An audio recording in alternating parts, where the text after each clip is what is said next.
দেখুন বন্ধুরা, এই হলো বোগেনভেলিয়া গাছে গুটি কলম করা হয়। অনেকেই জানেন না যে বোগেনভেলিয়া গাছেও গুটি কলম করা হয়।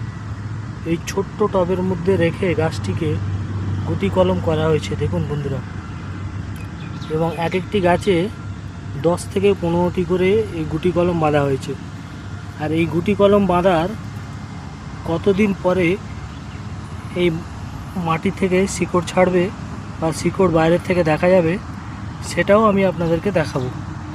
তো সেইটা দেখতে গেলে আপনাদের আগামী ভিডিওতে দেখতে হবে। এই মুহূর্তে এই গুটি কলম কিভাবে বাঁধা হয়েছে সেটার ভিডিওটাই আমি এখন দেখাচ্ছি। আর বাঁধার সময় আমার ফোনটা আমার ক্যামেরাটা ধরে দেওয়ার কেউ ছিল না, যার কারণে আমি এই গুটি কলম বাঁধা কিভাবে বাঁধতে হয়েছে বা কিভাবে বাঁধতে হয় সেটা আমি আপনাদেরকে দেখাতে পারিনি।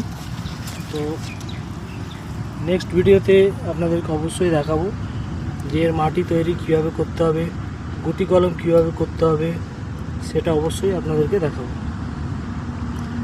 বন্ধুরা, ভিডিওটি ভালো লাগলে লাইক করুন, শেয়ার করুন, আর আমার চ্যানেলে পাশে থাকার জন্য সাবস্ক্রাইব করুন। ধন্যবাদ বন্ধুরা, সকলেই সুস্থ থাকবেন, ভালো থাকবেন। নমস্কার।